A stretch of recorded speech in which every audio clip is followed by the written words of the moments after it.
Tom. You ever turned it off? I just turned it back on. There you go. Well, welcome to the February 5th joint meeting with Finance Committee, Schools, and Selectmen. We have a couple of agenda items. One is snow and ice update with deficit spending authorization, 2020 budget and capital review, and then everybody will run for the exits to watch the president, and we'll finish up with member updates, public input, and minutes. So, Bonnie, you've got the snow and ice update, and whether you want to do anything with that. Oh, he drove away. Okay. Let me just open this file. Okay, so we're at the point in the fiscal year where we need to authorize deficit spending for snow and ice expenditures. You might remember that we budget in two different ways for snow and ice. We have an appropriation at town meeting of $200,000, which is the number that we know we pretty much spend at least that much every year. And then we budget for a deficit of $450,000, and that's the amount that varies every year. The reason we do that is if you appropriate the full $650,000 into snow and ice, you can never decrease it or transfer it anywhere else. By budgeting for a deficit, if that deficit isn't reached, you can use those funds for another purpose, like capital or transferring it to reserves. So it's just a prudent way to budget the actual expenditures. So from the worksheet, there's a $200,000 appropriation. We've spent actually $133,978. We have $19,000 encumbered for supplies like salt and plowing, and we have an available budget of $46,000. So based on the last storm, which we haven't received the bills in yet, and stuff that might be coming up, we're going to need to tap that deficit at this point. It's actually not a bad time of year. So this does not include the contractor expenses for the last storm? Nope. Not been paid yet. So basically, I do need authorization from the chief administrative officer, but typically we do this in front of the boards so that people can see what the deficit would when it would start and where it would stand. So we've just kind of kept up that tradition. The way that the municipal finance acts were organized about 2 years ago, it's just the town administrator that could authorize it, but we felt it would be better to have it in front of you. We just voted in our early meeting. We just voted it, yeah. You did vote it, okay. How much did you vote? You just vote, the only thing that you do is authorize deficit spending to start. Oh, I see, and then you just take what you need. Right. Okay. Right. So, any other questions or comments or concerns? Okay, I'll look for a motion to support the recommendation for deficit spending for snow and ice. So moved. Second. Moved and second. All in favor? Say aye. Aye. Opposed? None? Okay. We're in support of it. Thank you. Moving right along. You want to do budget? Okay. Open this one.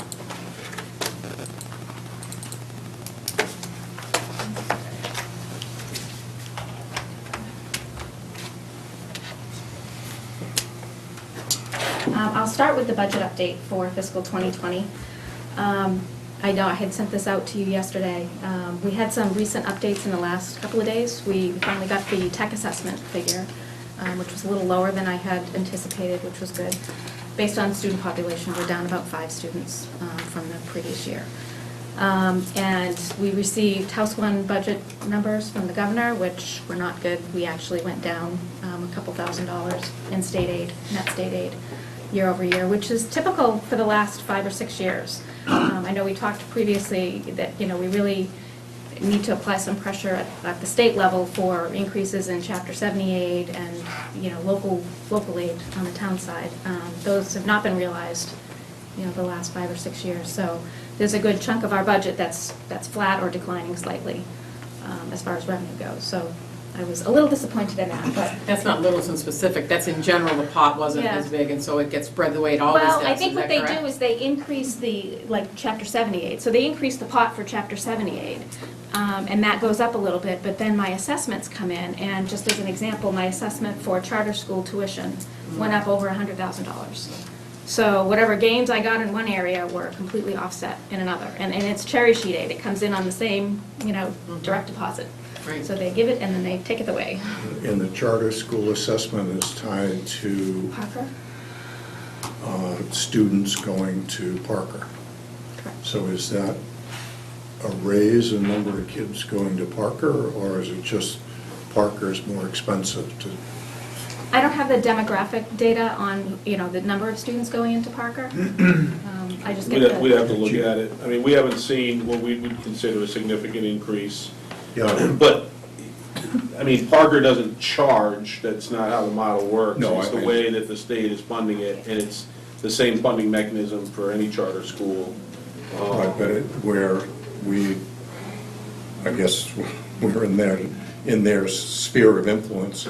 So our charge from, either from the state or direct, is it from the state, or is it? it's a cherry sheet charge, so it comes right Okay, off of, okay, so it goes, right off the state aid. okay, so state aid comes in, it goes back out to the state, okay. But it's based on the number of students that are there, it's not based on some general, we have to support them because they're in our area or They have something. it's not like per pupil, It's not? charges, it's, they have a budget and then it's divided among the member communities, so I don't know if their budget is, how their increases are limited. We don't have like a member Okay, person. so it's not Yeah. tied to 5,000 a kid or something, I just didn't know. No. Okay, I thought I did. Nope. okay. So, again, state aid is disappointingly flat. So I have a couple of different budget updates. The level staffing budget, which has a deficit at this point of $548,000, is the budget that's presented with the same staffing levels that are currently in place for all the town departments.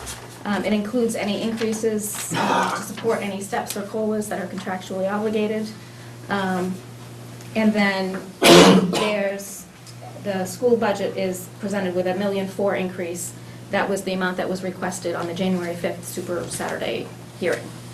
The mission budget has a much larger deficit. So this is the one with the staffing increases, any infrastructure increases as far as roadway.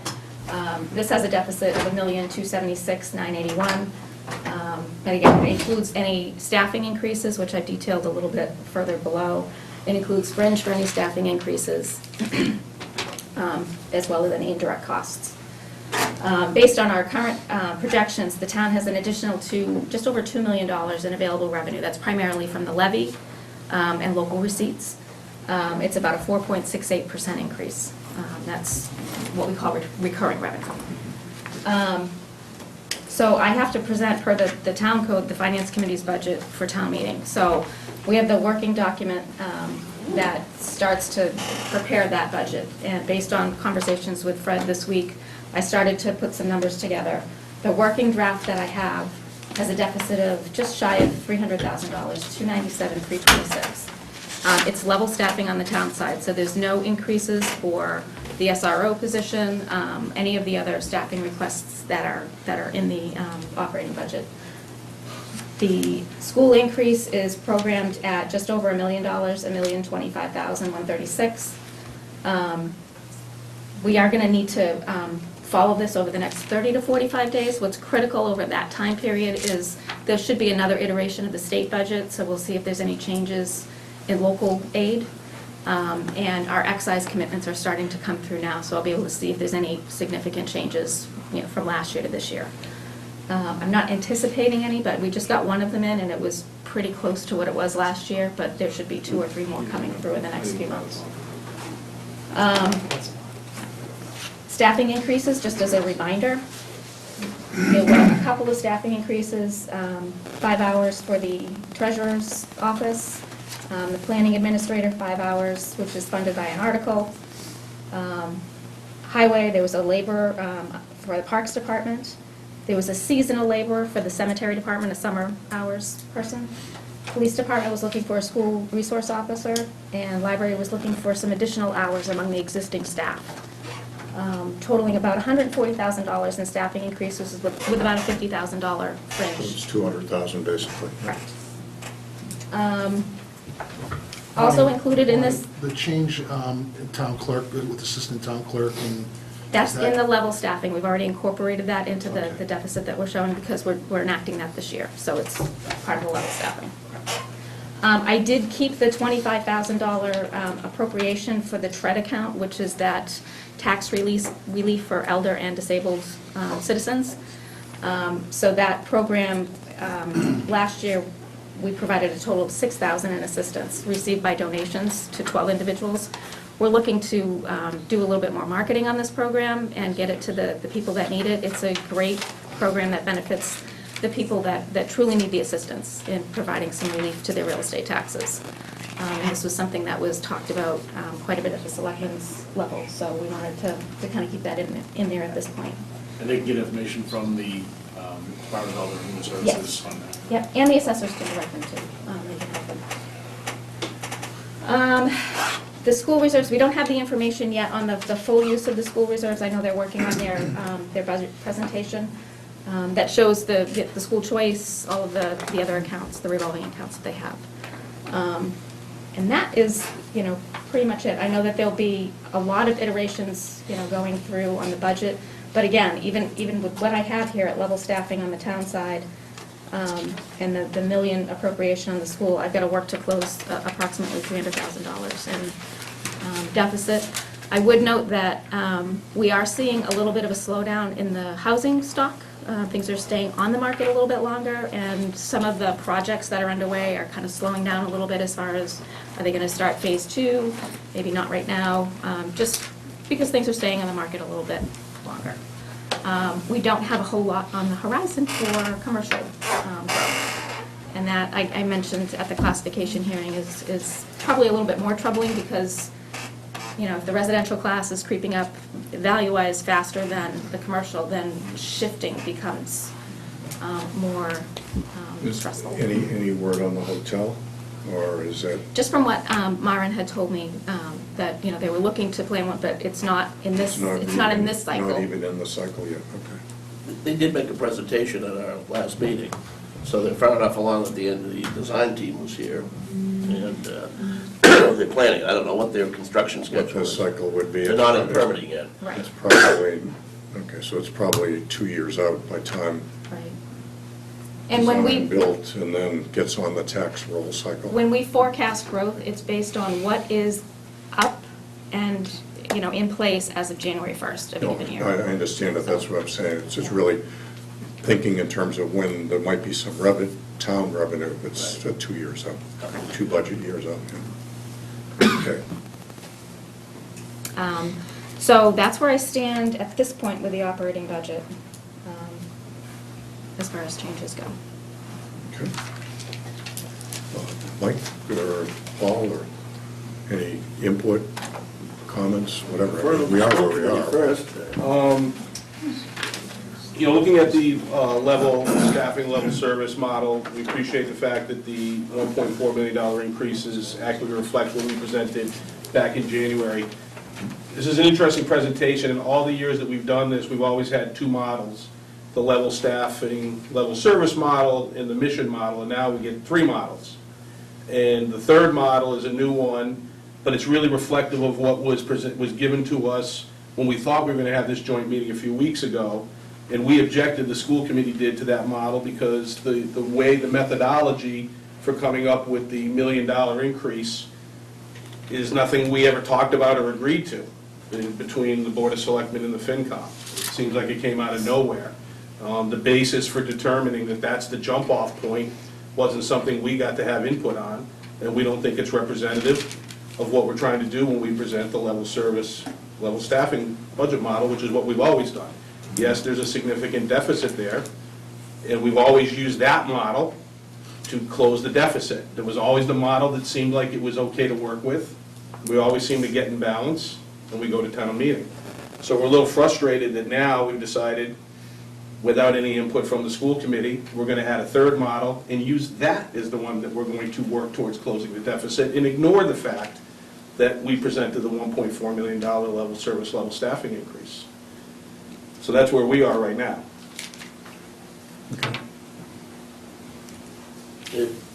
Landon knew at our desk too, I think we just got the information yesterday, so, we had a hopeful meeting. I know Gary Wilson, who is sitting on a sunny beach in the Caribbean right now, was a party to that, and I think we were communally between the three boards really wanted the two staff level departments to work closer together on a commonality in numbers. It really ought to be a starting point that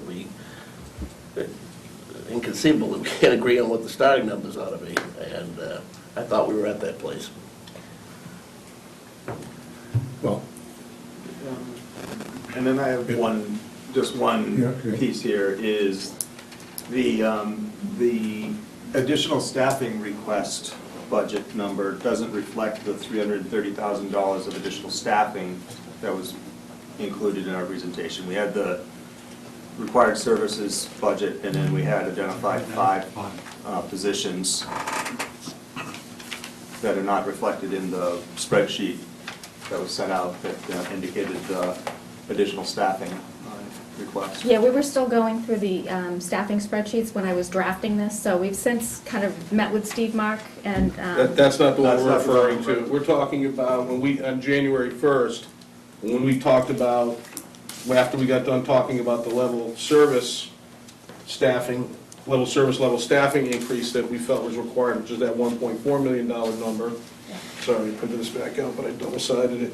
We talked about if we were going to have the potential to add staffing, similar to the way you're presenting it here, our priorities would, and we didn't prioritize them, but the things that we would consider would be an assistant principal at Russell Street School, a mental health counselor, and a part-time HR administrator, along with making another increase in funding to support tuition-free full-day kindergarten.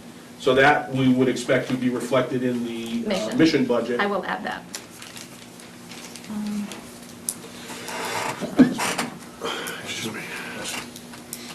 And again, relative to the level service, level staffing, we fully expect to, Steve Mark and Steve Venuti are working together to tighten down the salary increase number to make sure we've got it right. We can take another look at what our projected sped out of district costs, which is the biggest driver. That's why we're in a deficit situation, frankly. We expect our salaries to go up. We expect to have small increases. We have a potential $10,000 increase on a contract that needs to be renewed for HVAC. That stuff happens.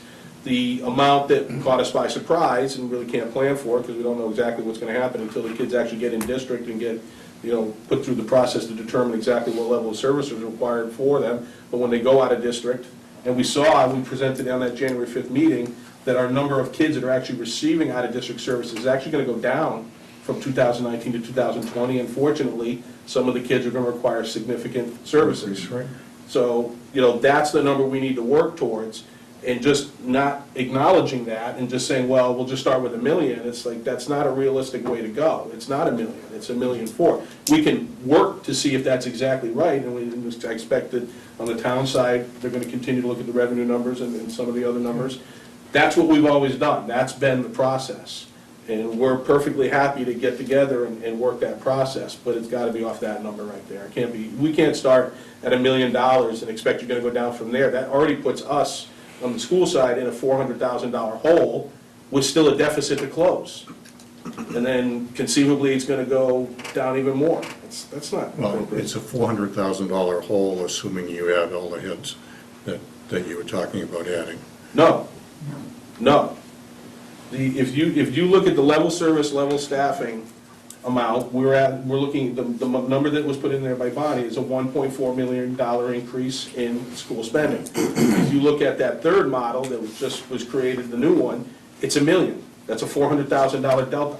In the 1.4 million,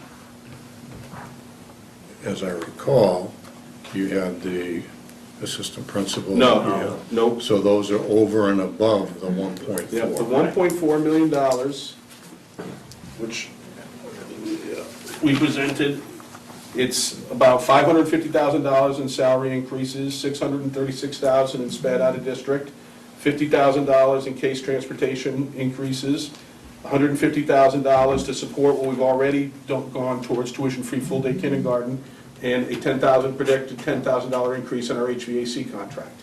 That makes up a $1.4 million increase for level services, level staff. Okay. As was presented in So that January. says that we're 700,000 in the red. Well, according to the level service, level staffing number that Bonnie put out, I think it's 548,000.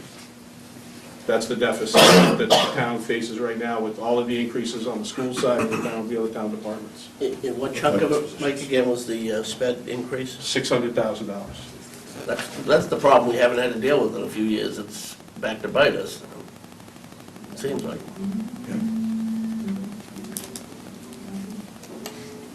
So what do you cut to move it over? I mean, it is what it is, short of an override. So, you know, Well, without a list of cuts, I will offer this, that if, their department is experiencing something they don't have a whole lot of control over, and I just asked them, we would, consider that the same way we would, if the garage at the highway department fell in, or if some emergency happened at the police or fire department. It's a townwide problem, and.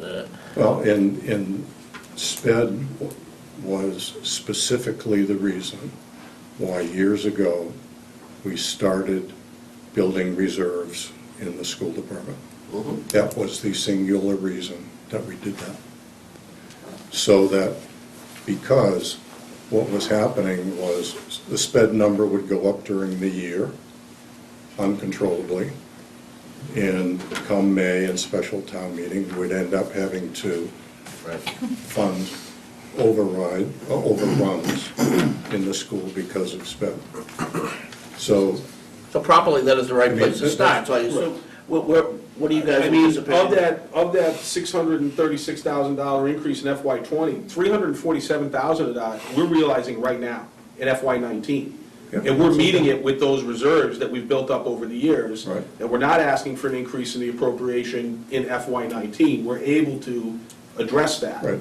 And that's because of the good planning supported by all three boards over several years, many years now, actually, that we've been doing that. so there's an incremental 300,000 on top of the 300. It's 347,000 in FY '19, and then we know that we have another 289,000 in other expenses that will occur for students in FY '20, on top of the 347 that we will continue to have to support in FY '20, after doing it through reserves in FY '19. And that's net of kids aging out. Yep.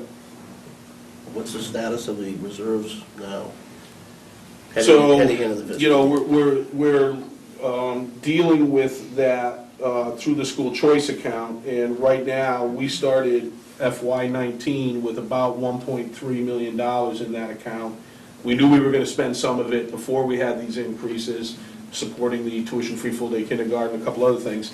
Now, with the addition of the amount of spending we need to do to support the increase in out-of-district costs in FY '19, we think we'll be at the beginning of FY '20 with about $1 million.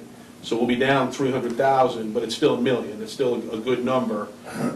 But we're clearly in a deficit situation in the sense that we will have spent more in FY '19 than we got in school choice funds. We got about we expect to get $450,000. We're going to spend more than that. But even given that, do you think it's possible to access some of that million reserve? Yes, we would expect that, we're going to tap it again. The question is, as we go through the process, and that's what we've done over the last several years, we've been more reliant on school choice in the past 3 years than we were in the previous years before that. In the previous years, when we weren't as reliant on it, we were able to build that reserve up to $1 million and over $1 million. For the last couple of years, we've kept it at about 1.2 million. We didn't go into a deficit. We were spending more, but not more than we were taking in on a year-by-year basis. This year's the first time that we're going to spend more than we We're took. lucky this year that you've been doing that, fortunately. Right. So, but yes, we would expect that as part of the process of looking to close the deficit, we would expect that would be one of the opportunities to see what we can do. I don't think we can support all of it, because then that would put us in a significant deficit situation. Well, now, instead of having $1 million in there, we'd be down below 750 Enter considerably. into a second year of the same level of Exactly, spending, you then can we kill. would be, Yeah. right, or it would take us, we'd be, instead of being at that nice comfortable number of 1 to 1.2, now we're at 750, we're not as comfortable anymore, and it just becomes a tenuous situation to support year over year, especially as Bonnie pointed out, where we just don't see any Growth, not, right, I mean, In let's local aid. face it, you have 2.5 plus new growth, basically, plus state aid. New growth has been coming in, and we've been spending it. If new growth slows down, we've lived that story before.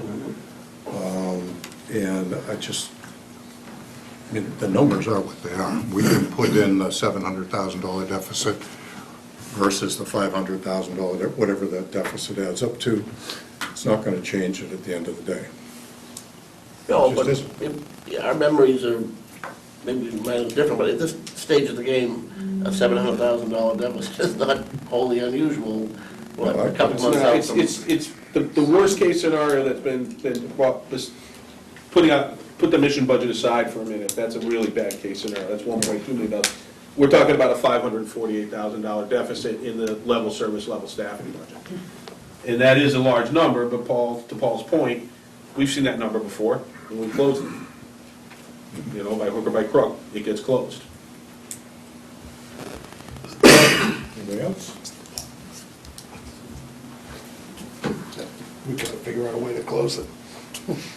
Well, at the end of the day, there isn't a whole lot more money. Either the state comes in with more money, new growth goes up, are the only two places. Revenue generators. Yeah. Right. So we've gotta cut it somewhere else. Right. And they're 70% of the spending.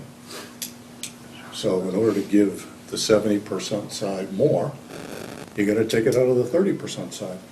You know, you only got $1, you get 70 cents and 30 cents.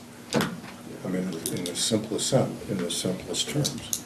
So, yeah, I mean, we put whatever number you want in now, but at the end of the day, it's gonna be what it is. I mean, I don't know what more to say about it.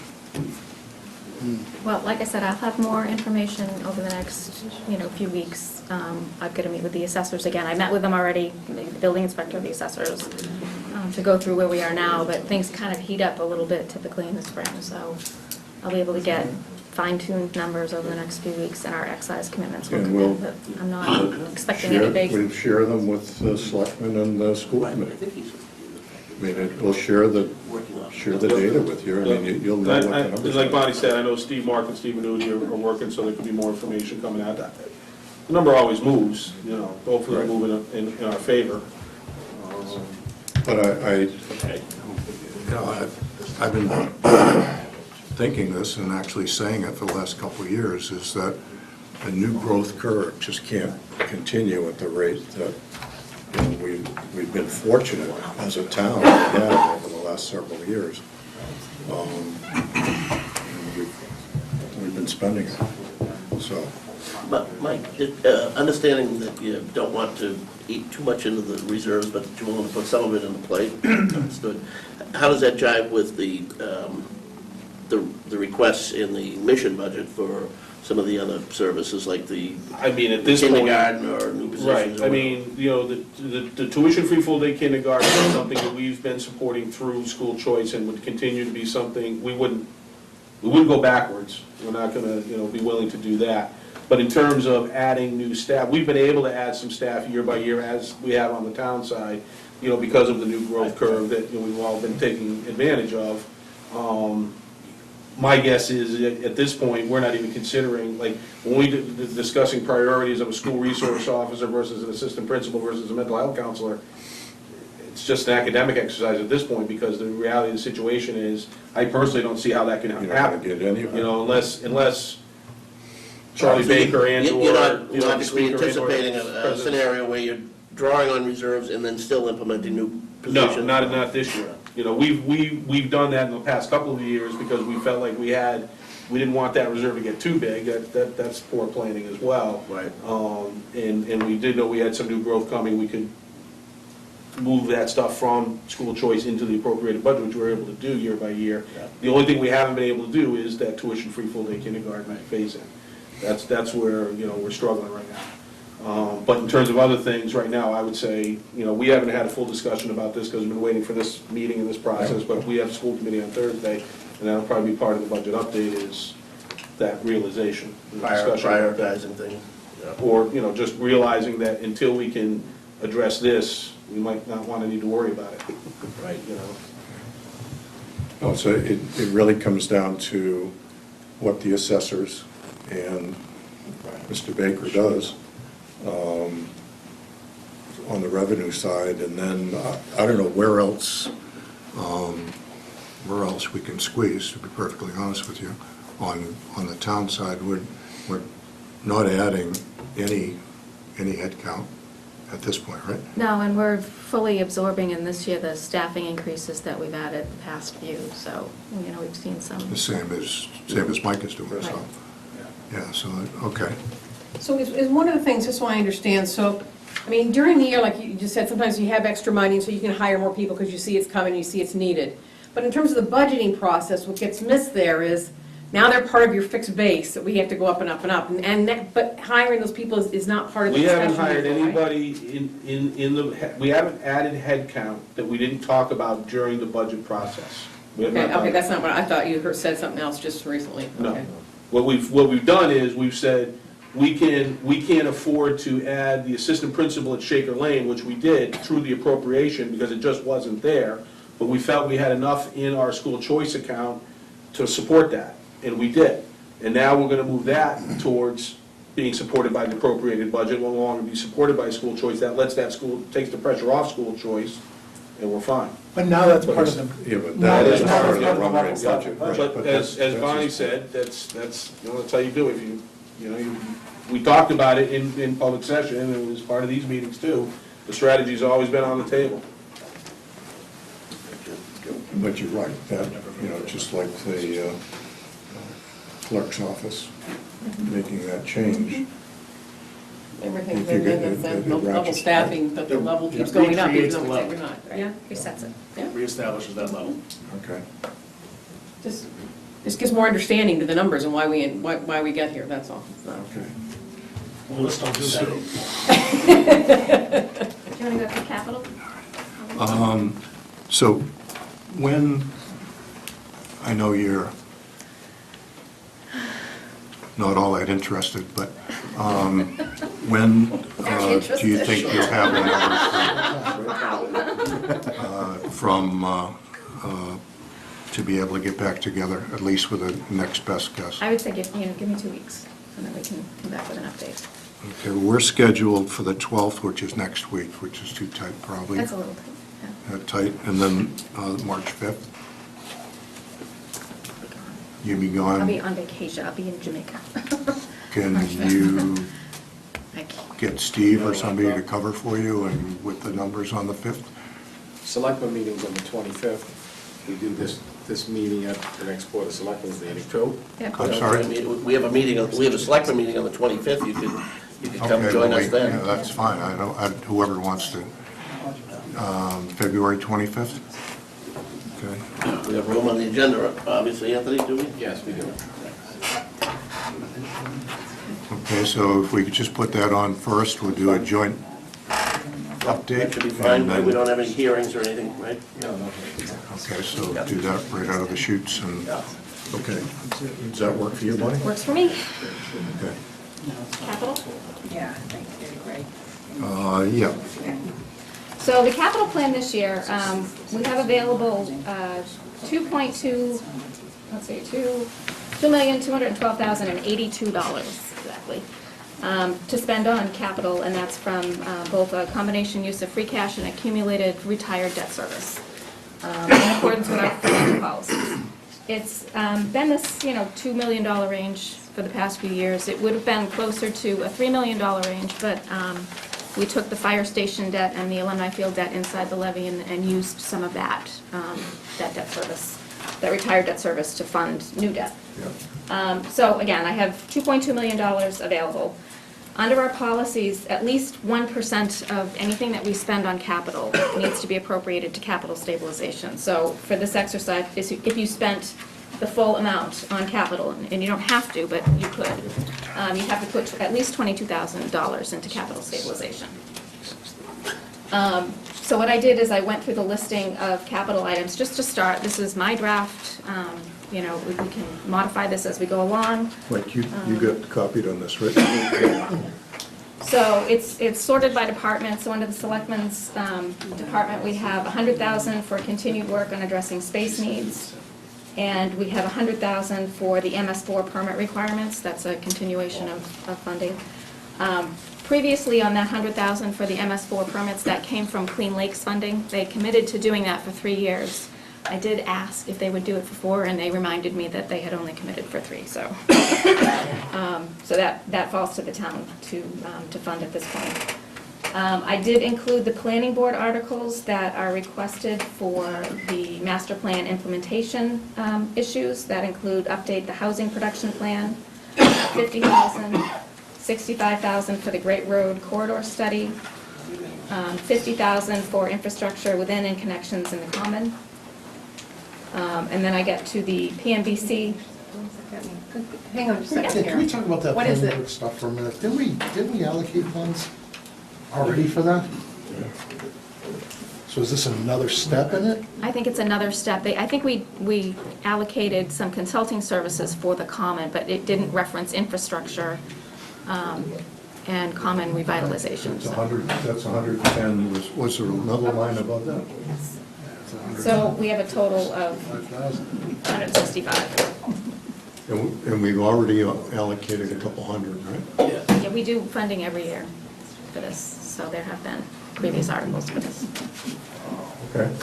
Again, I put them in because it seemed to be a priority that, for funding, but if you don't recommend it, let me know. Is there any substance behind these Yeah, I was numbers? gonna say, what do you or get they're out just- of it? That's what I want to know. What do you get? There is substance, sitting on the master plan implementation committee, there's much more substance than, you know, the forward entry there. I think the best way to go forward here is to actually have the master plan implementation committee be prepared to come in and talk about what those actually are, because I'm personally not prepared to do that right now. I'd just like to see what we've already spent on this project and what that's bought us, and how much more they're gonna need. I just feel like we're starting to get nickel and dimed. It's 50 grand here, 50 nickel and grand dime. here, 50 grand there.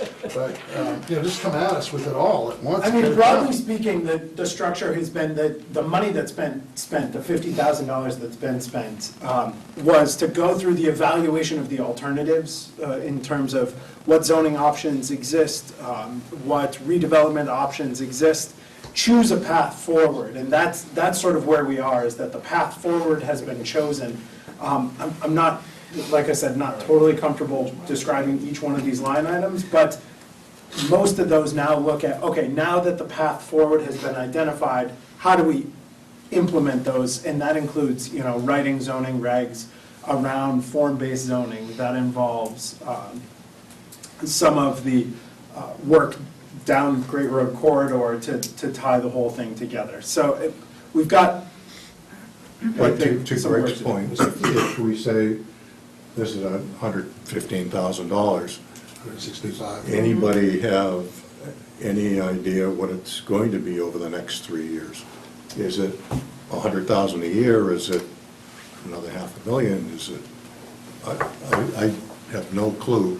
I mean, as to I would what- say in terms of the planning aspects of it, we're nearing the end, but I think that the better course of action here is to actually, and I'll take this back to the master plan implementation committee, you know, to be prepared to come in very briefly and discuss what the scope associated with each one of those and the Who's time. the chair? Mike Zeldin. Mike. I think, I'd like to see. I said very briefly. That's what I was thinking, what But, plan is okay, right? It is separate. It shouldn't come as a shock that the planning phase will be followed by probably an infrastructure Well, phase. no, absolutely, That's the but whole point, I right? guess, sort of but where is it? just lay the roadmap out so we know what we're spending, because I kind of got the feeling when we appropriated funds last year that, you know, there wasn't going to be a lot more behind it, and all of a sudden, here comes another 165,000. Just like to know where it's going to go. You know, it'd be good to get a report card as to what we spent the money on so far, too, and what that means. Fair request. Right. So, through the, Okay. Fred, I'm Sorry, sorry. go ahead. So Go ahead. they developed a Littleton Common Revitalization Roadmap. It would be nice if we actually had a presentation on that They roadmap. are, Anthony, what do we have them scheduled, right, at some point? They're on the schedule for the. Because For the 11th. in conjunction with that is a whole implementation plan, with steps that have a monetary You do, okay. figure associated with them. So I think we need to get a better picture of what that roadmap is Okay. and what it's going to look like going forward. Sounds good. All right. Sorry, Bonnie, go ahead. No, that's all right. So then we have the PMBC, the Permanent Municipal Building Committee requests. The total amount that they requested was $488,450 among several school and town buildings. So I funded most of it, with the exception of the police station epoxy garage. And again, I was just trying to hit the 2.2 million. So this is more of a mathematical exercise than anything else on my end. So I will take the board's priorities and incorporate them here.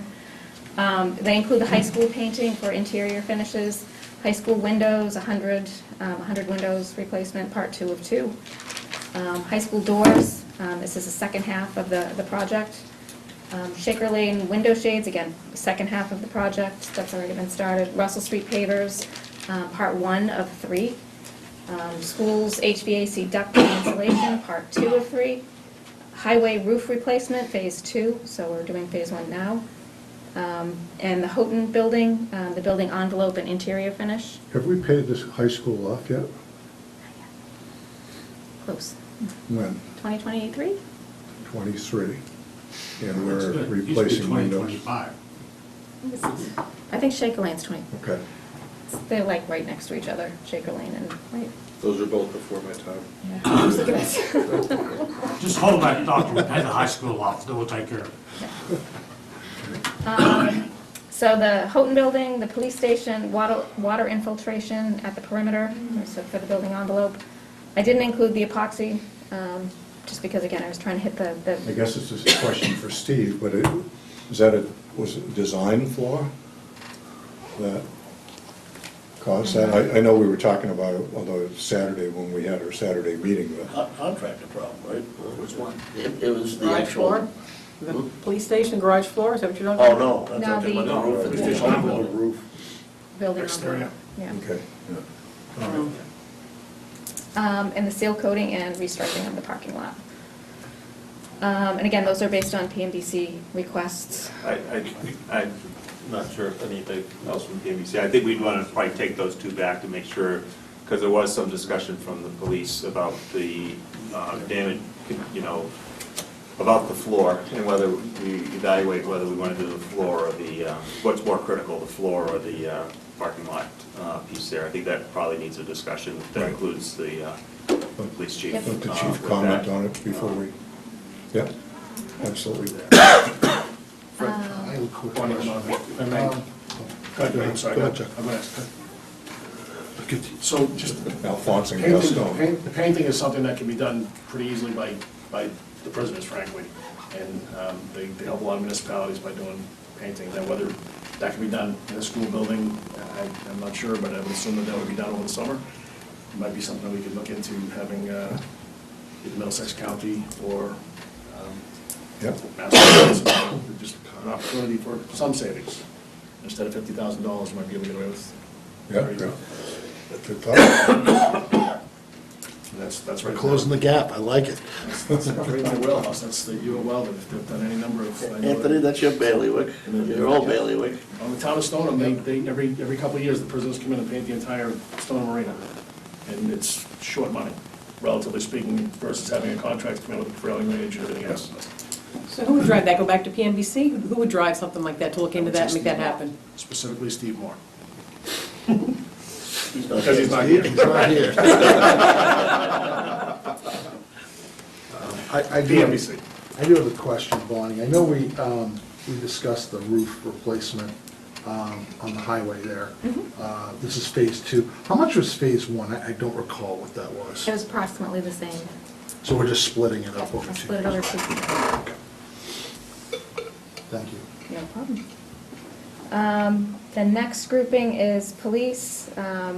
They have the typical ones at the beginning, the tire replacement for the cruisers, it's $7,500.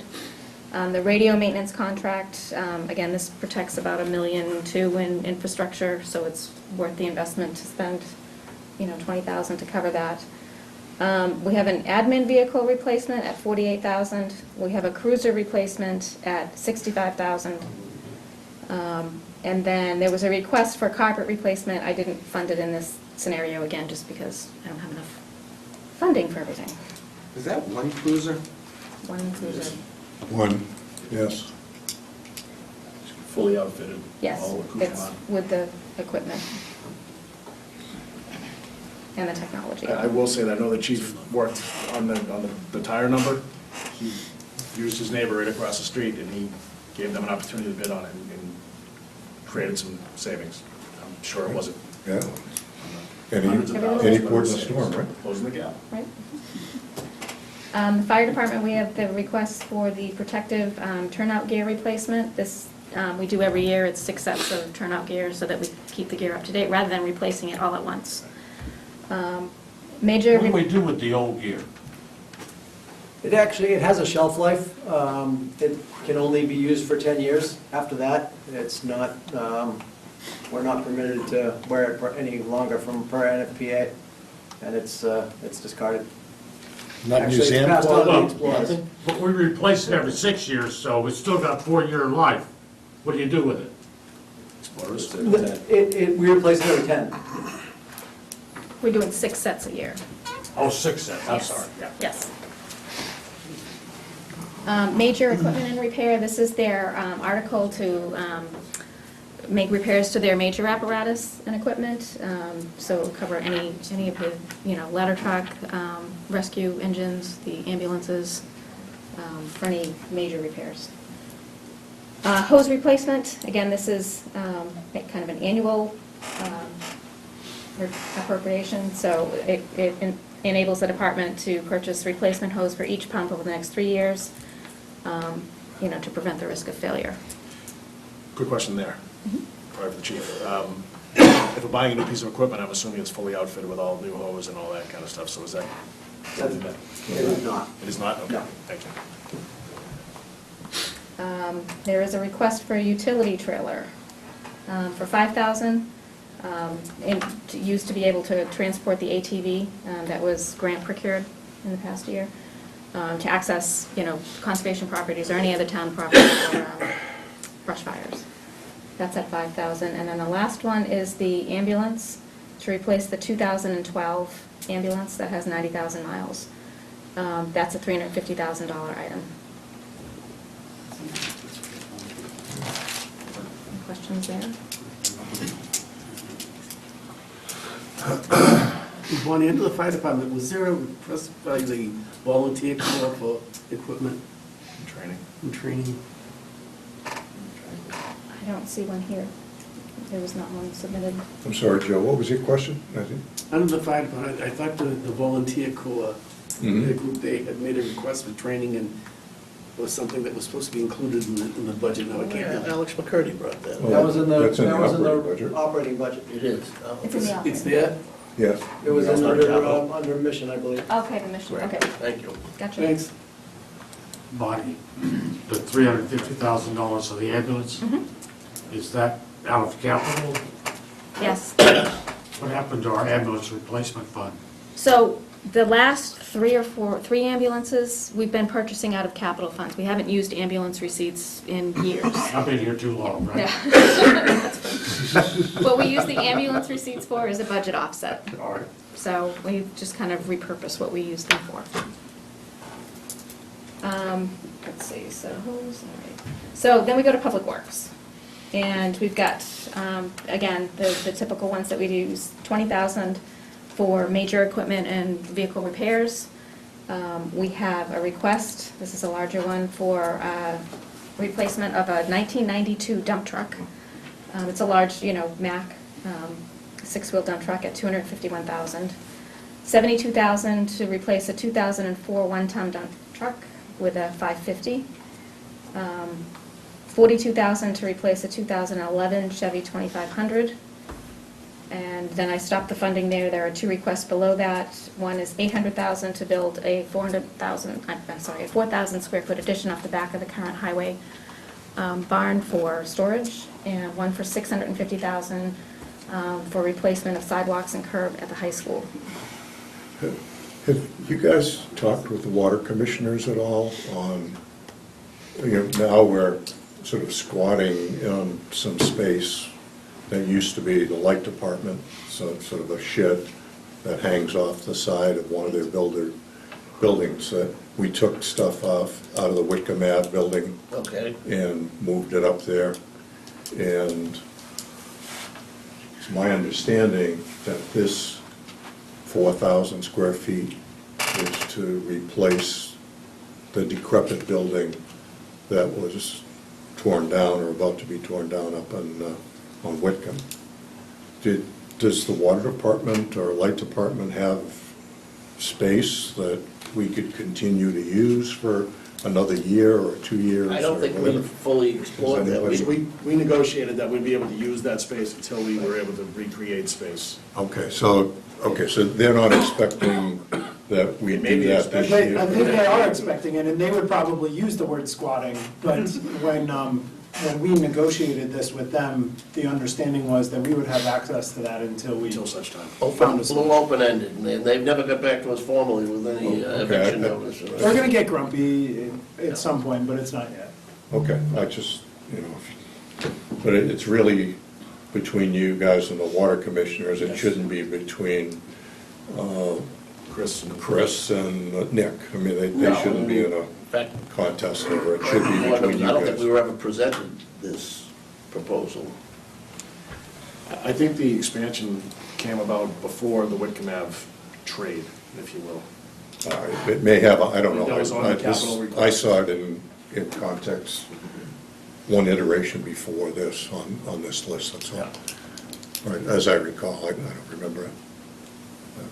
Okay. Well, we have, Okay, we so still have just to so work things you- out with them, but we're, So you see, okay. the sooner we bring the subject up, the sooner we have to. That's fine, okay. But frankly, they have access to that property now, so they're moving forward with their plans for that. Oh, yeah, no, that's station. absolutely a benefit to them, Yeah. absolutely, yeah. So they're able to move forward with what they need, so Yeah.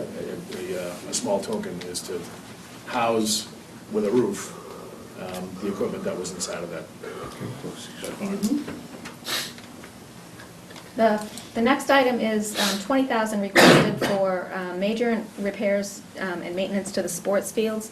I talked to Chris Stoddard about this today, and he felt that this was a major priority. That's how he described it to him, is getting this particular account established, so that if there's damages or issues with any particular field, he can address them in the current fiscal year before they deteriorate any further. We haven't done this in the past, so this is a new one. But Where was this funded before? It wasn't. It wasn't, No. there's nothing. Right. That be part of the MOU? Does it exist yet? The MOU that we're operating under doesn't talk about capital, it just talks about annual maintenance. That's basically what this is, though. I mean, it's capital, they're using capital money, but it's maintenance stuff you're talking about, Yeah, right? when I say annual maintenance, I'm talking about the annual seeding, fertilizing that you would do versus this is actual repair. The stuff that we do isn't repair, it's just to keep the grass growing. Right. And be able to be played on. This is the first time we've seen it, so I'm not Okay. advocating for it necessarily, but I'm just trying to draw the distinction between that, so I think that's what Chris is Yeah, looking and this, at that. But it for. might be- It might be good to tighten up the words. Like, for instance, okay, We gave permission to let heavy equipment go out onto the high school field so that they could do, what are they? Right, and it negatively impacted a stretch of grass that needed to be repaired. Where's the money? Well, if you did this, that's where the money would be. If it's not there, then somebody's gotta go find it somewhere else, because that had to get repaired. Robbing Peter to pay Paul it was. Right. So, Okay. we don't expect that to happen every year, so that's good. This would be under the So- control of the DPW director. So I'm clear though, so do you have a maintenance plan or fund now For for that- field what I just- maintenance? Field maintenance is funded through assessments to youth athletics and is administered by Park and Rec. Okay, Under the current MOU. Right. under the current MOU, Right. okay. So where, okay, so the money, So the Comes- way that the I mean, field maintenance yeah. account works now, Confused. Park and Rec collects about 22 to 24,000 a year in fees for field maintenance. That money gets transferred in the budget process to Chris Stoddard's operating budget. So under the highway operating budget, you see a transfer in from Park and Rec, and those are those fees. Oh, good. And then he gets control out of the expenditure of those fees. Okay. So he's So not that's running to like Park and Rec lawn- with That's for like bills. mowing the grass. It's and- for line painting, it's for Line painting, anything. It's like, fertilizer. Fertilizer, Yeah. seed, okay, but, yeah, but now I know the issue that I was gonna talk to. Youth football is on alumni. So youth football is paying the schools yep. for the use of alumni. Yep. So that 5,000 doesn't go to Park and Rec to support this kind of activity. No. Okay, so that's, what we were trying to figure out, or I was trying to figure out anyway, who's on first with the funds and where are they going and what are they being used for, kind of thing. So, okay, so we should at least understand that. If more revenue is going to go to the schools, it should be earmarked to do something. There will be a revolving fund labeled alumni field maintenance. So we don't have any money yet. We've just billed football, we billed this fall for the first usage. Because last year wasn't available in the fall till later, so we said, forget it, just have it for that year. And youth lacrosse, we weren't quite ready, so the first monies that we collected, and that's all we've collected so far, is gonna be from youth athletics. We've done no rental to outside groups beyond the 2 sports leagues Okay. that use it. It'll be revolving fund labeled alumni field maintenance. We expect to build that up over time, both through the assessments to use sports, any fundraising we do. We haven't done any yet. But that money would go into that account, which would be earmarked ostensibly for capital projects at the alumni field complex. We hope primarily carpet replacement when it's due, but there could be something else prior to that that would require some kind of funding that we would decide that was appropriate use of. As long as we know where it's going and whatnot, but that, to this point, that's $5,000 that would have gone into the 24 that would have helped fund this, which isn't, it's not a huge number, but it is shifting the flow and shifting the burden to this capital spending rather than the operating spending that would have been over in past years. So it's just And the Park and Rec has expressed concern. the same thing, that's what sort of sparked it. Okay. So two, All right, I thank you. have 2 more questions. Yep, though. Refresh my memory on watering. Was that your line item, or was that Rex, or was that, who was? So water responsible for water for the high school fields is in our operating budget. Because there is no separate meter, For the- it's just water that's Right. used at the high school. It could be for flushing a toilet, it could be for irrigating center field. Got it. So we have just absorbed that over the many years, that's how we do it. The watering down at Alumni, when it was grass, but now for the softball field, there's a pond that they pump it out, Yeah. right? So there is no fee for that, Yeah. other than the labor, but that's already built into the operating cost for them to come set up a cannon and all that kind of stuff. Okay. So then, is the MOU done, or is it still in a draft form? It's in we're operating under the old one, and there's some Park and Rec, the Park and Rec Commission, we thought we were there, had some concerns about some of the language, and we're still trying to get them to agree. Okay. Kid will be graduated.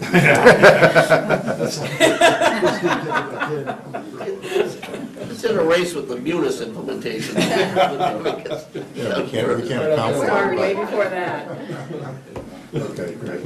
And then Sounds the like next two items, I don't have funded, but they were replacement of a 2001 Kubota mower and replacement of a 1997 Jacobson mower. Under the school, I took them in priority order.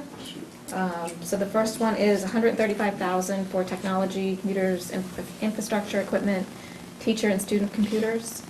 The next one is $100,000 for school resources, curriculum, textbooks, professional development and training. $19,000 for security radio signal booster devices, 3 schools. $15,000 for security improvements at Shaker Lane and Russell Street, and $55,000 for the high school phone system replacement. So those total $324,000, and then the others remain unfunded in this model. We get down to cemetery. They had requested 2 items. One is funded at $15,699. The 20-foot container, again, wasn't, just looking at dollars. We have the library. This is kind of, it's here for illustration purposes only. This is going to be a borrowing item, but I keep it here just so that it's visible, and, you know, it was in their requests for capital. This $13 million price tag is based on the old cost estimate that we had from a year or 2 ago, and it is not netted against the $5.8 million that is awarded by the state. So we're looking at getting new cost estimates. I know that the library's already. That's gonna go up because it's 3 years old. I think the cost estimate, when it was put together, anticipated escalation costs over a couple of years. I believe it did, yeah. Yeah. So that project's still there. And then on Park and Rec, there were a couple of items requested. There's only one funded in this version, the $50,000 that they use annually for ongoing maintenance for parks and facilities. So this is any type of maintenance needed at the beach, at Fay Park, at 300 King Street, anything that might come up along the way of, you know, new sand or playground equipment or anything that might need repair and maintenance. And we kind of look at this account as, you know, they're not from program, they don't get program-based revenues, you know, that it's an asset that needs to be maintained, whether Park and Rec maintains it or somebody else does. So this is just to seed that account, Yes.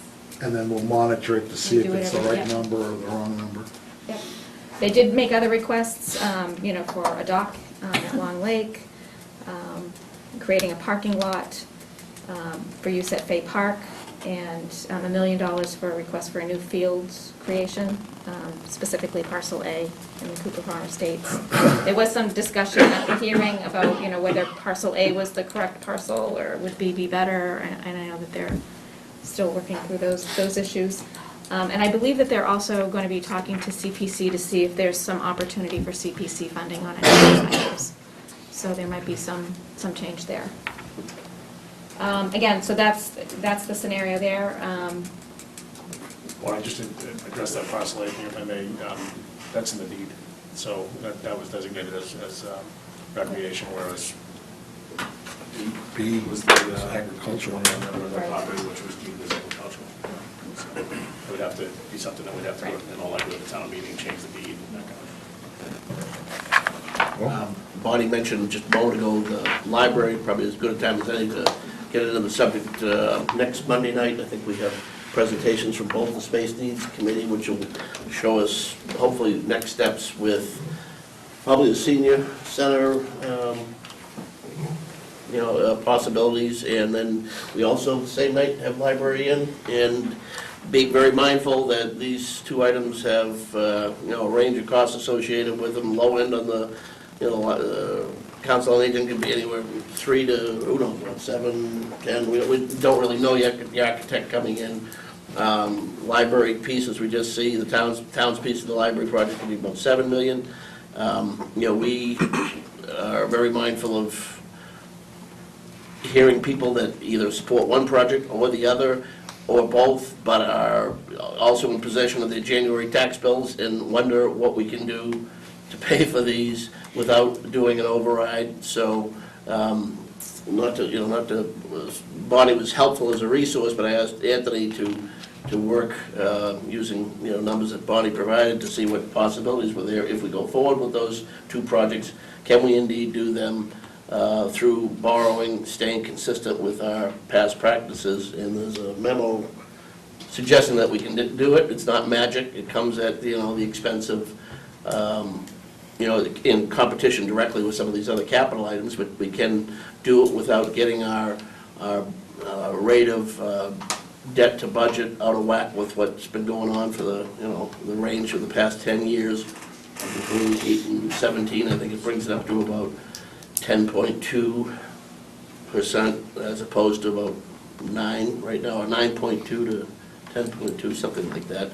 Depends on what it ends up being, but anyway, I figured it's more important sooner rather than later, to get the issue on the table. If those projects are in the offing this spring, this fall, start talking about different ways of paying for them, and if indeed there's a way of paying for it under the levy limit as a identified priority that's in competition with other capital projects. So how much are you thinking about that's gonna be inside the levy out of these two projects? What we just use as a target number, and it's very much preliminary because we don't know, we don't even have the architect on board for some of this, and the library just grabbed the $7 million. It was a total of a $10 million figure at a 20-year borrowing, which seems to be the norm, preferred in-house, with a conservative high interest rate of 5%, I believe. It was $562,000 a year, Bonnie, is Is that that right? the 7.5, I think? Yeah, okay, Yes, $7.5 million. taking $2.5 million out of the capital stabilization, bringing the borrowing piece down to 7.5 million would come down to 562,000. And So that's- this 3 million for senior center is? That's included as part of It's it. included, but that's a good number? No, that's a preliminary number, by all means. That's a wild card number? Is that? I guess a wild guess, yeah. Yeah, right, the 10 comes from the net 7 for the library before accounting for the amount that the library has raised to offset that. So start with 7 there, add 3, which has been a number that's been kicking around. Somewhat arbitrary. Right, and then take 2.5 out of capital stabilization. Right. Yeah, so- Where does that leave us with capital? Well, we have 2.2 million that we spend on capital annually, so that would, So that that would- would draw that down. 600, so, okay, so 2.2, you're basically going to eat 600,000 a year for the next 20 years out of it. Right. So, so now we're down to 1.5 million for capital. Absolutely, those are the I choices mean, those are right the there. choices that I Yeah. think you have to be a little bit careful on that. Yeah. And we need firm numbers, Because though, you're going to end up. for both projects. What? We need to know those firm numbers for both projects. Oh, absolutely. Oh, yeah, this is just a preliminary, It's just putting a marker out there as if you want to do it, it's theoretically possible, but it comes with prices in different ways. Do we have to have a firm number for a senior center? I mean, in the sense that, could we say, we're committing to putting $3 million aside for a senior center contingent upon the outcome of the space needs evaluation? and Did that years so on ago and at the so high forth? school, Well, put we've done aside that, money yeah. until we decided. So in that regard, I wouldn't say we necessarily have to have a hard design on it. Well, before you go to town meeting. Before you go to Yeah, spend yeah, I it, mean, yeah. But you're Before also we gonna go to have to. spend it. Right, right. You're Well, gonna we can know certainly what put it we're not gonna- aside. We're gonna take off the table on capital going forward. I mean, what are we gonna pull out of the pot that we're not Well, gonna use? that's, for other things? that's the fun part, because it comes out of that list. Right, If, exactly. if, for example, the senior center comes in at 6 instead of 3, or the library, because of Mr. Trump's tariffs, steel goes through the roof, and it's now 9 million, or it's 10 million, rather than 8 million. All of which could Those, happen. you know, This is those just a could place happen. to start the conversation, really. Absolutely. Yeah. So I think if we agree to go forward inside, what is the impact in effect on the operating side of the, we've got $250,000 a year that we run through capital for the schools for books and programs. If we end up cutting the total capital pie down, do we cut everybody Well, by at least in the 1%? scenario that was presented, I think it was anticipated that it would come pretty exclusively at capital, on the capital side. No, but this capital. Yeah, I know, I just- There's operating stuff in there, You yeah. can say operating it, you know. Well, and- well, it's 250, 235 or whatever it is. I'm not gonna Has- identify targets yet, I'm just saying, it's Has- conceivable to do it this way. Right, no, it has morphed from their operating budget Right. to capital. And I don't have a problem with that. Computers and books and programs, I can see the argument. But it may for be that, none of and we're those, it might be funding it. moving some rolling stock off a year or two, you know. Well, it may be, but I'm just saying that if it's 7.5 million, we're taking 25% off the capital. If it's 10 or 11 million, now we're taking more off, and it's getting more difficult going forward. And we're not doing it for 1 or 2 years. No, 20 You're years. saying doing it for 20 years. No. So, I think it's worth having the discussion. Yep. But it's scary from my side of the table. It's just, The alternatives aren't too pretty either, you know, you get. you have an override, Yeah, which, and you find out if the people really want it. well, how about the people who want it but want us to fund it under the levy limit? That's, Then they should know what they're likely to be yeah, giving. well, that's why we're having this conversation. Right. So Just the one better thing you- numbers we get, the better information we can give to the voters. Yeah. I'm sorry. One thing you could do is we do have some annual capital expenses, tires. We'll pick one that's not controversial, just for, Right. that we've decided that they're capitalizing those rather than operational expensing them. You could probably make another column in your spreadsheet there and tag all of the expected annual capital projects that you have every year and see what you've already committed to, because you've made the choice of whether it's operating budget or capital. And by the way, I should have said this clearer earlier, our board has not even discussed this, that document was generated today. We've had sidebar conversations about what ifs, but we don't have any board position on this, so. Yeah, no, that's fine. And, I mean, I've been asking you guys for the last 3 years, what are you gonna do when the library comes? What are you There gonna you do when the go. library comes? Well, here's a So- starting point anyway. And I think that's just fine. Okay, but my thought, just the initial reaction, again, we need to have all the conversation, and it's good to have all those possibilities out there, but as we keep building things and so on, we have more and more in our capital plan. To cut back on maintenance at this point would be irresponsible from my standpoint.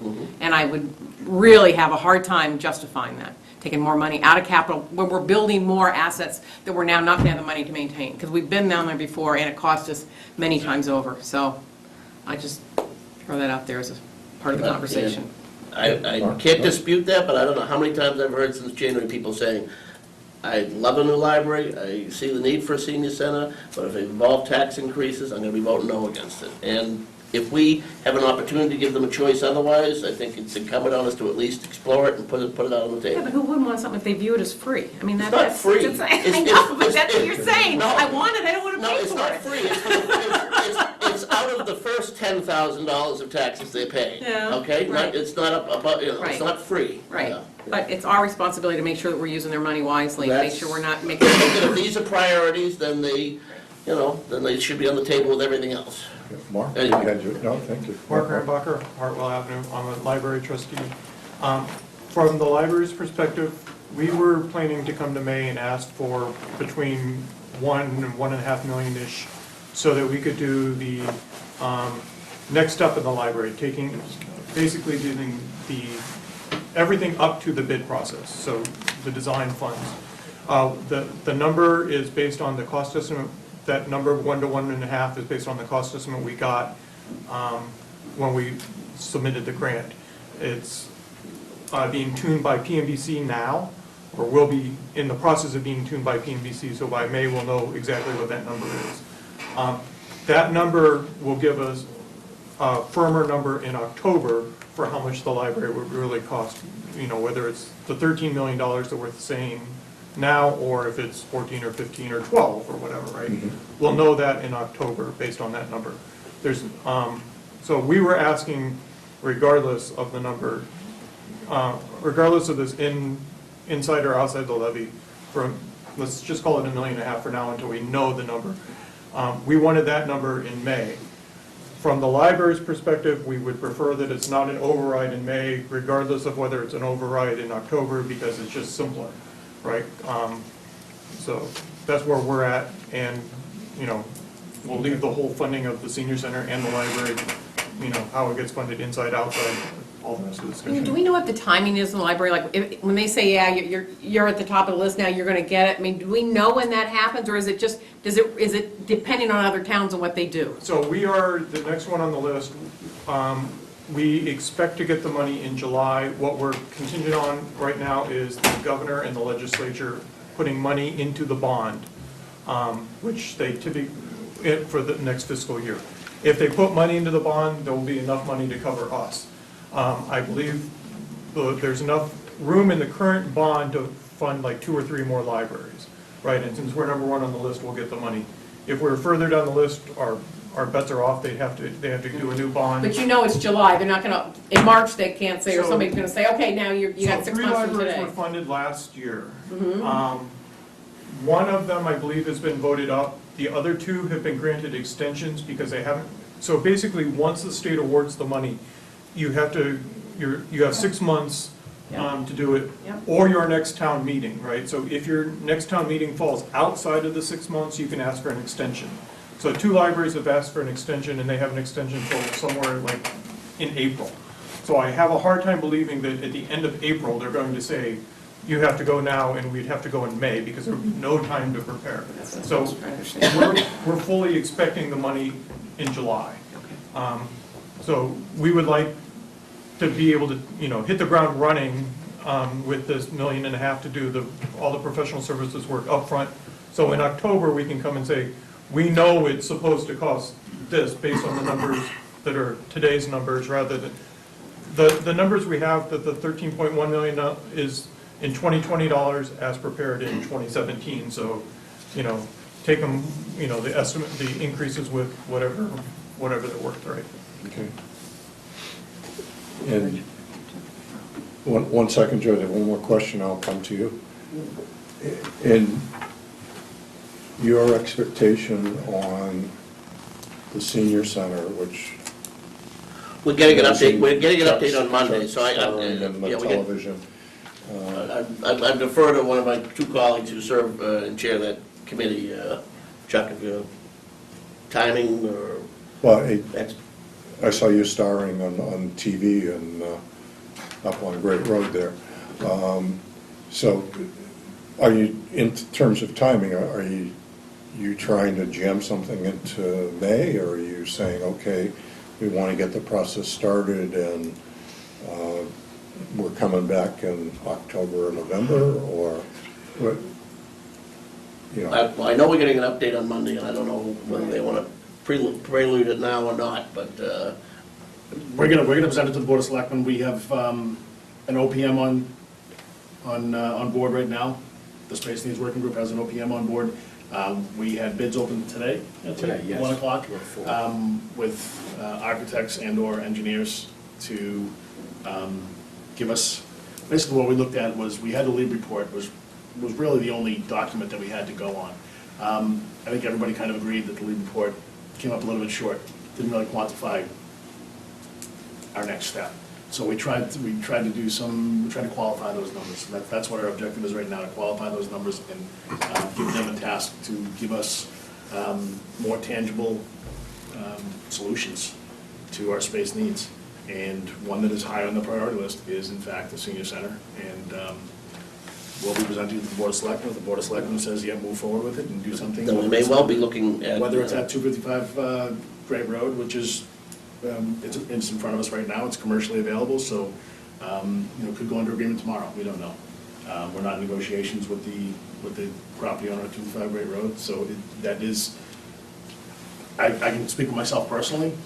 I think that 255 Great Road is a piece of property that would serve the town well and would answer a lot of our space needs, open up a lot of space in this building, and allow us to, on a short-term and potentially on a long-term basis, be able to answer many of the needs that would have been identified as space needs. Is that DCU? Is that what that is? 255 Great Road is, yeah, The, free advertising. I don't know, it's over a year ago now, we walked through it with Keith, and his comment was that we couldn't just go out and buy a piece of commercial property. We had to go through some arcane process where we have to basically put a bid out and see what, I don't know what the procurement process is, but he led me to believe that it wasn't as simple as walking by a building saying, I think that's a really good building, we should buy it for the town. I don't know, I'm just asking, I don't want to get us down a road and then find out. We just purchased a can't go big down. house on Robinson Road. We just purchased a piece of property on Robinson Road. There's precedent for us to do that. If we were to lease it, it would require a lot more, procurement laws would have to follow. Keith Okay, I still just takes don't our know. calls, so I think we could easily follow up on that one. Fred's point, though, is that the Baker House is a unique historical asset. The This is just 255 Gray Road it's is just a commercial generic office building. And why are you buying his building and not my building? The Baker House I was don't exempt. know what Baker the, House was exempt from Chapter 30B because of the way that we purchased it through CPC. I'm just 255 Great throwing it up Road. as a watch out, maybe it's just. Sounds like Anthony has an answer. 255 Great Road would be subject to Chapter 30B, real estate transactions. That still could mean that if the selectmen wanted to go forward, and if that was their plan, they still could ask for a $3 million hold, and then we could still go through that process. Whatever, but I know Keith had a There's a little bit of process. budget over it, and I just wanted to make sure that we weren't heading down a road and then go. We'll definitely follow up on that with Keith, or if Anthony thinks he has a hand on that. You know, And that's all speculative, that's the route that we decided to take. whatever. But it's not inconceivable to think that we're gonna be looking for some money, good faith money, with the senior center project in general, whether it's a specific building or not. Well, town council will be there on Monday. Right. With regards to the Robinson Road. And it may be just fine, but I just don't want. Appreciate having the point raised. Yeah. Okay. Okay. Anything else from a budget standpoint? Can't afford anything else. No, we're broke. Is the stipend off the table? Oh, yeah, right. It's in the mission budget. The laugh is never an answer. A guffaw, that wasn't allowed. We're donating our salary to lower the deficit. What are you guys gonna do? Excuse me, before everybody You're getting what you pay goes, for, Gary. excuse me, George was patient Oh, I'm with sorry, I it. missed the- Before you guys go, Mr. Chairman, George Sanders, 672 Great Road. As citizen here in Littleton, we're looking to ask the people for a vote for $3 million. Yeah, we're looking at the DCU building there. I've been in there on an interview of the building there, and the statement that was made by the realtor that the owner of that wanted the town to have this property. And I think that even if you look at the cost for a center, Groton is spending, what, 5.9 for 12,000 square feet, somewhere in that neighborhood. And this building has 22,000 square feet over there. And what they said that the senior needed, but COA there was like 16,000. So that's 6,000 plus of space there in excess of what they're saying that the needs are. And being on the open space committee here, we've looking at that. And yeah, we want to go forth and ask the citizen to do something for the seniors in this town for one time in our lifetime. For those that are still here, that might get an opportunity to see something materialize, because there's been so many that's gone on to heaven and haven't had the opportunity to see anything done for the seniors here in the town of Littleton. And I'm talking about with respect to a senior center. Not saying that the town hasn't done things for the seniors here, and we certainly appreciate that. But it is time, and the time has come. All our community neighbors, they either building new ones or they already got one. We don't have one. I'm a transplant to this town. I came here 21 years ago, and when I came here, we had one room in this building here that we used as a center.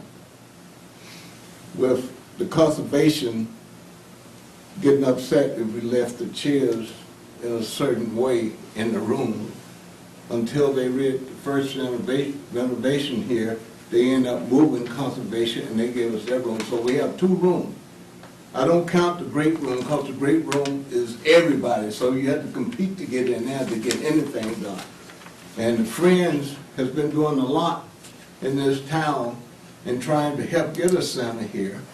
And they've been saving money, they've been selling hand-me-downs and so forth and saving money to put into a senior center here.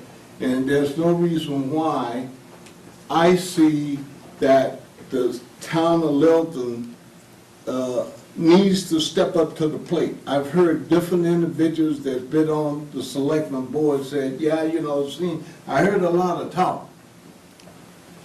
And the talking now is that we seniors out there are collecting a support type petition for this $3 million that we're going to ask for. We're going to present some information to the selectmen and ask that certain article be put on the warrant so that we can go to the people and ask the people, are they willing to do this for us? We have supported every project in this town. We have been willfully taking our taxes, paying them on time, and we get little or nothing in terms of what other departments get. Now, we're a sector in this town that's a cornerstone in this town.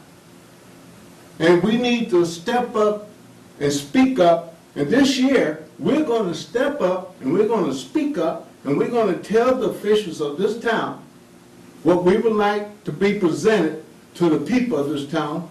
And I'm going to advocate to the citizens of this town to come out in droves on the 6th of May and help the seniors in this town. I thank you. George, okay. Point well taken, George. Anything else? Okay, well, thank you very much for coming out. Thank you, guys. And, the 2 dates, you've got the 11th 11th? Yep. is We're gonna get the library and the space needs will be there, and something else, and actually the Mike Zeldin show too, that's on the 11th, right? So this is like must-watch TV. And then the 25th, I think, is the joint meeting with you guys and us, we'll put you on at the beginning, right, Anthony? 11th and 25th, and the 25th we'll get the joint meeting at the beginning? We'll have the update for Bonnie and we can I did look good, I just divvy up the pie. gone like. Watch the pie shrink. It is what it is. Yeah, we've seen tough times before, worse than this. I'm back. All righty, just quickly, any member updates? Alan? Space needs, we already talked about they're coming in to the, Excuse me, the one thing that wasn't mentioned, if we do the senior center, what are we gonna need for this building? The library, I mean, that's the next So that's thing. all I mean, part it's of. not just the money for those 2 projects, Oh, it's you- this beauty. You're right, how many balls can we juggle at once? No, that ball's being juggled at the same time. Okay. So that with the new architect coming in, the bids are open today. Okay. That is the charge with that. So we're not proposing that we vacate a space and just leave it a vacuum. Right. That would, because we have to be cognizant of the kicker, which would require us to be ADA compliant. So if we spend 30% of the total value of this building, the total value of this building is $3.94 million. If we spend 30% of that, Yeah. 1.3, Yeah. and it's a 5-year look back. So anything we've done for the past 5 years, from the date that we do any kind of renovation, we have to add all that up. And once we get to that 1.3, we have to be ADA compliant. So that's something we need to be very well aware of, so that's something that the architect is charged with. The OPM's aware of this, we've had that conversation, so that's absolutely. We'll bring the prisoners in, they'll do it for nothing. It's prison. There you go, right. Okay, no, I just, as long as that's in the. Yeah, we have lost track of it, That's but, all we- So prevailing wage definitely factors into that, because for you or I to, in a commercial building, if you or I owned it, you and I owned it, let's do that, Fred. If you and I owned a commercial building and we wanted to do any kind of renovation, it would cost us X. If the town owns the building and we want to do any kind of renovation, it's about, Yeah, it's no, roughly absolutely. 2 times. Right. So it gets us to that kicker a lot more quickly. Yep. Now, that being said, if we, using 255 Great River, which we refer to as a DCU building, if we would have purchased that, it's on the market for just north of $2 million. If we were to build that, 22,000 square feet with ADA Oh, yeah, compliant. no, We would be looking at. Double, triple. I mean, it's $6.5 million in Groton, Mr. Sanders alluded Oh, to yeah, it. no, we actually were sort of behind the scenes looking at it a year and a half ago. Right. And, So, yeah, and it's but kind of he- always been out there, and Right. it's something that, through the space needs, we've identified, we need to do something. You toured it a year ago, I was skeptical from my memory of what it looked like. Right. I toured it with Alan and Chuck and George actually, and it's a lot better suited for that purpose than I would have guessed from memory. I mean, the spaces that are in there, it's hard to imagine that it was built as a bank, but it might just work as a senior center. It was built at their headquarters, Right. so there was definitely a retail bank on the front. Yeah, yeah. Chuck, I have a question. There are people that are renting upstairs. Mhm. Can they stay there if we buy this and make it, turn it into a senior center? Can those people still stay there? Because that would mean some money coming in. Yes. The short answer is yes. We have 2 options. We can pay to relocate them, or we can leave them intact. We don't need $22,000, But again, for the record, we're not in negotiation with anybody. No, So, I yes, just they- wondered yes. if, could you do that? Chapter 30B will allow us. There's also, they would, we would probably let them stay there. and- I think that would be smart. Because looking It would at be the a little more space, it's not something we would need right away anyway, so. And that's about $80,000 a year. And that's, Oh, that would be a good help. that'd be a good chunk of change. I think it was 3 years ago that I first looked at it with the town, Jimmy Carr, and I think it's still empty, that's a long. What do you think, Alan? Should we put something in the warrant this spring? Yes. I thought so, Eric. Well, not me, but No. I'm just helping out. Yeah. All right. Good night. Good night. Thank you. Good night. Okay. Check that number, that 3.94 that you had on this building. From Kathy. All right, so that's not an accurate number, because it's not. My assessors are not gonna spend a tremendous amount of time putting a value on a non-taxable building. They spend their time going out in the field and getting the values on the The taxable. ones that we can collect. Right, we can't collect from this building. Okay. So I would argue that you look at a school at, I don't know, the middle school is $25 million. So I love where you're going. I I just, love where you're going. I mean, it would you be know, worth our and while. if you need us to put a different number on it to, To you put know, a more I would accurate think that number on it.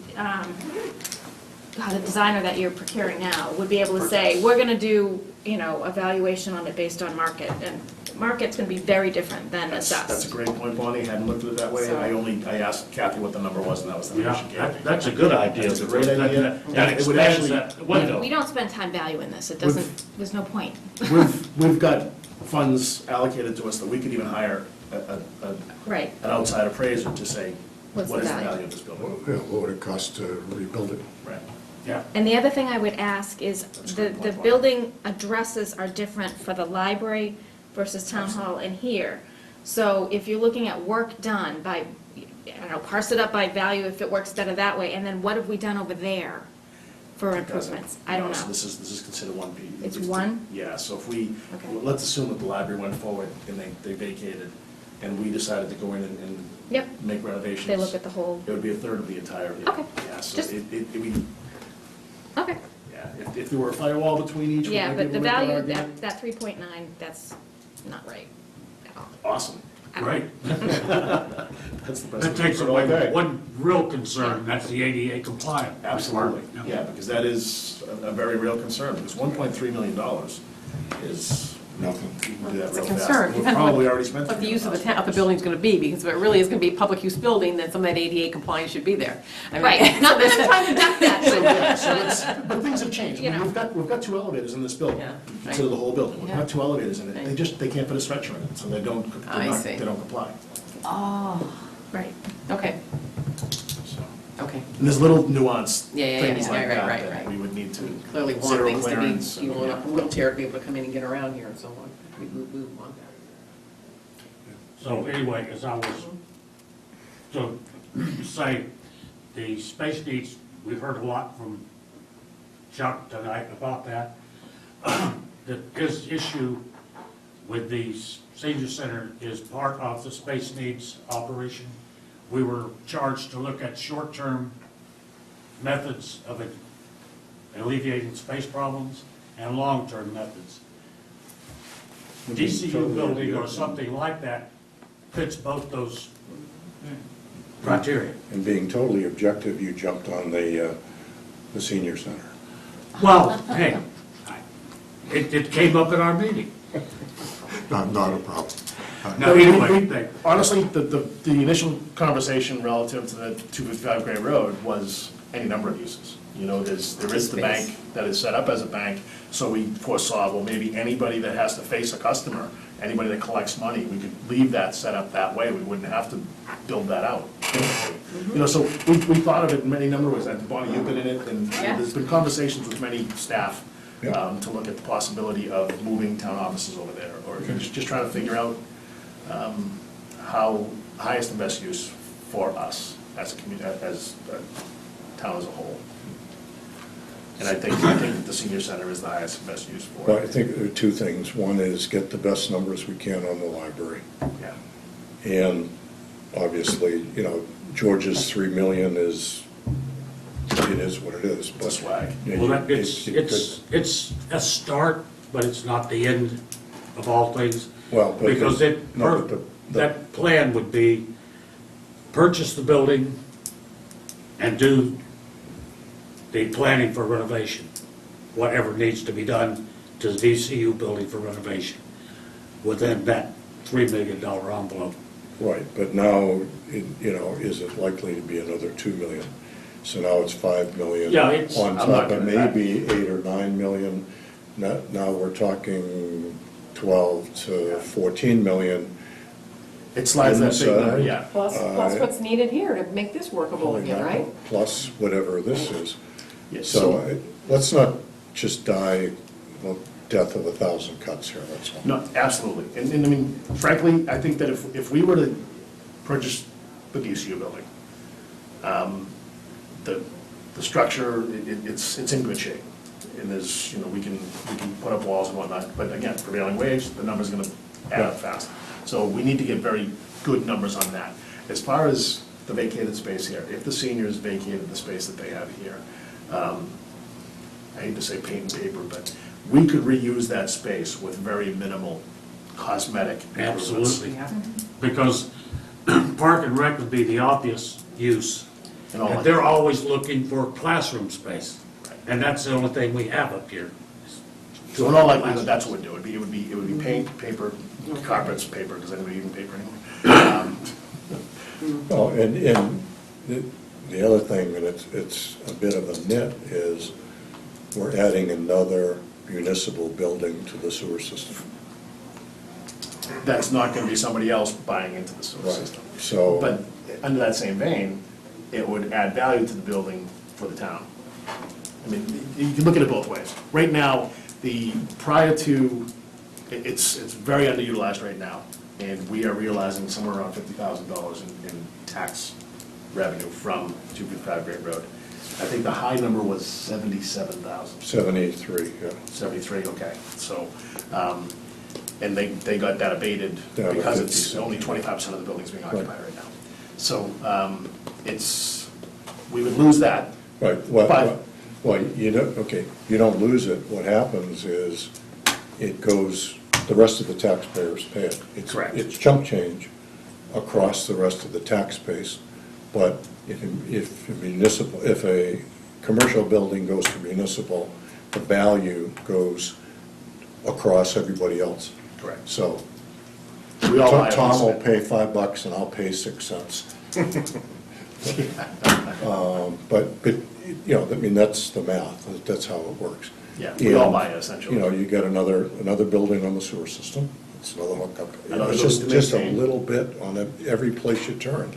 that it's gonna, I just would remind you to the operating costs, so you get 2 more buildings to maintain Yeah. facility-wise, so there's electricity for 2 more buildings. It's just, that's a straight operating increase. Absolutely. So you've got cleaner, like the cleaners that come through. It's not like the fire station, which was kind of decommissioned and recommissioned, Well, albeit at a larger size. This is, the electric bill on that for when digital was in there was about 18,000 a year. You're probably not gonna run that kind of electric bill. They had 3 servers for Well, redundancy. I but- mean, so they were maybe running- it's they were 5,000 or running- 6,000 a year, you know, I don't know what it is. I'm just saying for both It's electric heat. library and, just make sure that that's put into the operating part, because you're gonna have to. Oh, we're gonna have so much money for operating, it's not gonna be funny. No, that, And their new buildings don't require any maintenance for 10, 20 years. We know that from the current capital plan, right? Oh, yeah, sit on PMBC in here now. No, I'm just saying because we already are doing windows and I know. all kinds of stuff that we shouldn't be doing on these new buildings, so. Bricks are falling on Yeah. Alan's head. right. Okay, No, moving okay, right all along. right, but it's good. Yeah. But, I mean, you're right, we just have to keep, because it's easy to get focused on one, it's like, holy crap. I jumped on you on, anything else, or you, That's it. okay, great. Anything? No, CPC, anything going on? There's a meeting, well, yeah, there's a meeting this week for that. Okay. And there was sent you a Nice, guys. I saw that. memo, is that, Chuck, is I that your haven't phone? met them, so I haven't met with CPC, so I don't know. okay. Wouldn't go far. Other than your sunburn day? Did you have a good time? Great time, yeah. Yeah, a lot of fun. What was your memorable moment today? So tell everybody on TV, Tom was in the parade today. He was on one of the boats, so that's what we're talking about. So now you can ask, what was your memorable He moment? was the one without a shirt. That's right, that's right. I'm just taking it That's for right, Ron, my wife but, called and said, please put it back on. You're embarrassing the family. Oh, it was just a great day. Perfect weather, great crowd. There must have been, a million and a half people. And probably so Channel 5 interviewed me before the, Oh, is that right? yeah, before the parade started. And- Does your boss know? Oh, yeah. Okay, okay. Well, I was wearing a disguise, so, He was disguised as a patriot. right. I was Pat the Patriot. Oh, you wanted to go? No, there's only one goat, only one goat. Oh, but it was cute. So, good time was had by all. Yeah, just a great time. I wasn't sure you were gonna be out there because I was gonna have a friend of mine give you a shout out as you went by, so at least you got one, "Hey, Tom!" you know? That didn't belong to Brady. You know, it was funny, a lot of people texted me and, said, hey, I was yelling out at you, and with a million people yelling, I mean, it's overwhelming. It was a sea of people. Did anybody yell pops? Good. Oh, I'm sure they did. Bye, guys, good night. We've already had our public input from George, so, do you have any minutes? I have them that I brought from last time. Okay. They were for the meeting in December, yeah. Okay, let me do you have a copy? We'll just send it around. I sent them out ages I ago. don't say we've seen these already. Oh, they're so old now. See, Tom wasn't here. Yeah, I don't think I was there. I read them when they come out, so if I have an issue, I send it right away. Yeah, Yeah. usually I get things from people right away, Right. because I'm definitely not perfect, and sometimes. Yeah, no, there was one little change that you made for me, free cash. Okay, so Betsy, Alan, me, and Steve were present, so we've got 3 of those 4 here. If anybody's interested Okay, in I move to accept the minutes. making a motion to accept December the 11th, minutes as written. as written. Second? Okay, all those in favor? Aye. Aye. Approved. Great. So we get those posted? Yeah. Great, thank you. All righty. So the There's no real reason to meet next Tuesday, ask you about that, so I yeah. think we'll cancel that. Okay. Amber, if you're still awake up there, if you can let Kirby know that we'll cancel next week. Board of Selectmen have the library and space planning in next Monday. On the 11th? You'll, Yep. yes, I do. You can watch it on TV or go. And the 25th, February 25th, we'll have a joint meeting at the Selectmen for Bonnie's update. Yep. Okay? Does that work, Yes, okay? sir. Okay, so if you can make sure that is in the minutes, that the next meeting will be February 25th at the Selectmen's meeting. Okay? All right, Tom, you want to make my favorite motion? Yeah, a motion to, Come on, you can do it. I'm too Adjourn. tired to even, to adjourn. We'll have a second. Do have a second. All right, any more discussion? No discussion. All those in favor, say Aye. aye. Aye, aye, aye.